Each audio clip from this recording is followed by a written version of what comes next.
Shalom sobat pecinta kebenaran yang diberkati Tuhan. Kita berjumpa kembali dalam channel Suara Kebenaran Injil Kristus. Berkaitan dengan peringatan Natal, tidak ada salahnya kita mengingat kembali sebuah kisah yang biasanya diangkat berkisar tentang peristiwa Natal, yakni perjalanan keluarga kudus, keluarga Yusuf, Maria, dan Yesus menyingkir ke Mesir. Dan hal itu tercatat di dalam Injil Matius pasal yang kedua. Diceritakan orang-orang Majus dari timur yang datang melakukan perjalanan jauh dan khusus untuk mencari dan menyembah Yesus.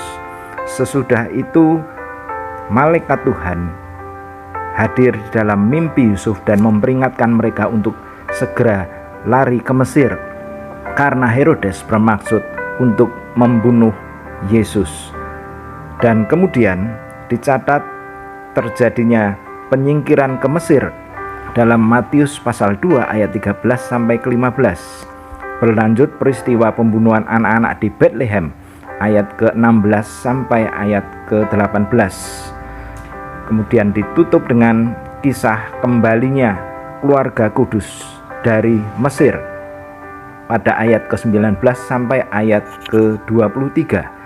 Dan di dalam mimpi malaikat menyuruh keluarga Yusuf untuk kembali, dan akhirnya mereka tinggal di daerah Galilea, yaitu di kota Nazaret. Mesir tercatat sebagai tempat perlindungan dan pengungsian bagi keluarga Yusuf. Selain itu, Mesir menurut catatan sejarah juga merupakan tempat lahirnya Koptik. Koptik berasal dari kata Aegyptos dalam bahasa Yunani yang berarti orang-orang Kristen. Dan kini kata Koptik secara luas dikenal sebagai pengikut ajaran Kristen di Mesir. Koptik merupakan salah satu golongan Kristen tertua yang ada di dunia dan masih eksis hingga saat ini.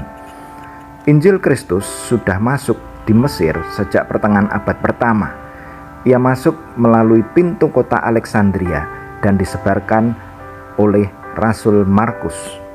Pada awalnya, Markus yang merupakan uskup pertama di Alexandria mendapatkan tentangan keras dari kaum penyembah berhala di kota itu.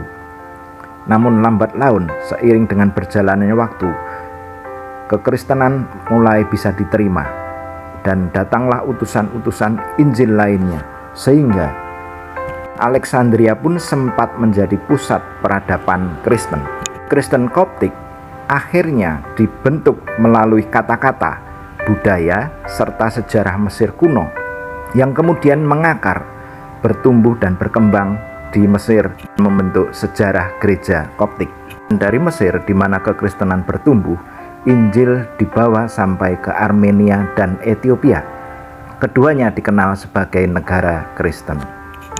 Sayangnya, pada abad ke-7, tepatnya pada rentang tahun 616 hingga 626, Mesir dijajah oleh Persia. Dan mulai tahun 642, bangsa Arab menguasai Mesir sekaligus merubah kekristenan di seluruh negeri.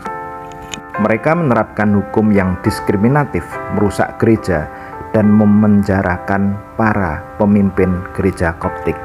Dan puncak penindasan bangsa Arab terhadap umat Kristen di Mesir kemudian terjadi pada masa tahun 996 sampai dengan 1021, di mana orang-orang Kristen dianiaya dengan hebat.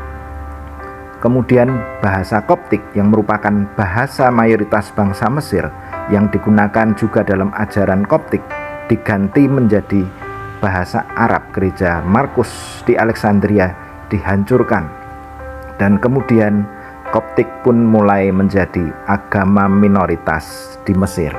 Saat ini jumlah pengikut Kristus lebih kurang 10% dari total penduduk di Mesir.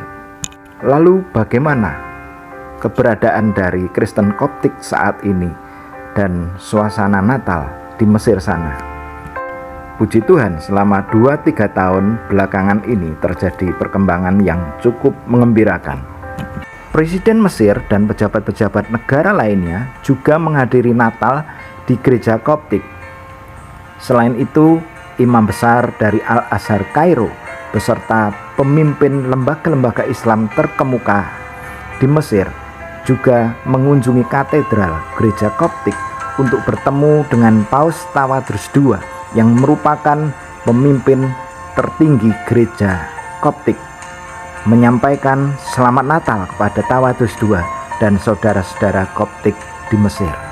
Sobat pecinta kebenaran, bagaimanapun juga sejarah kekristenan yang sudah berakar begitu lama di Mesir menumbuhkan penerimaan terhadap budaya Natal di karangan non-Koptik. Tidak heran mereka juga ikut memperingatinya, termasuk di dalamnya yaitu Mohamed Salah, bintang sepak bola klub Liverpool yang sudah terbiasa merayakan Natal bersama keluarganya. Di sisi lain, Kristen Koptik di Mesir ternyata merupakan pengikut Kristus dengan jumlah populasi yang terbesar di Timur Tengah. Belakangan ini mereka sudah mulai menghidupkan kembali bahasa Koptik dan diawali di kalangan pemuda mereka, sehingga mereka memiliki Alkitab dalam dua bahasa, yakni bahasa Koptik dan Arab. Sesuai tradisi menjelang Natal, Kristen Koptik melakukan puasa, makan daging, unggas, dan telur selama 40 hari. Dan saat Natal tiba, mereka mengunjungi rumah para kerabat serta tetangga dengan membawa kue tradisional. Sesudah ibadah Natal di gereja, mereka bersantap bersama keluarga dengan makan salah satunya makanan khas yang disebut dengan fatah. Demikianlah secara singkat napak tilas sejarah Koptik dan kehidupan Koptik saat ini di Mesir, serta semaraknya suasana Natal di sana. Terima kasih sudah menyaksikan video ini dan sampai jumpa di video mendatang. Kiranya Tuhan memberkati kita. Immanuel.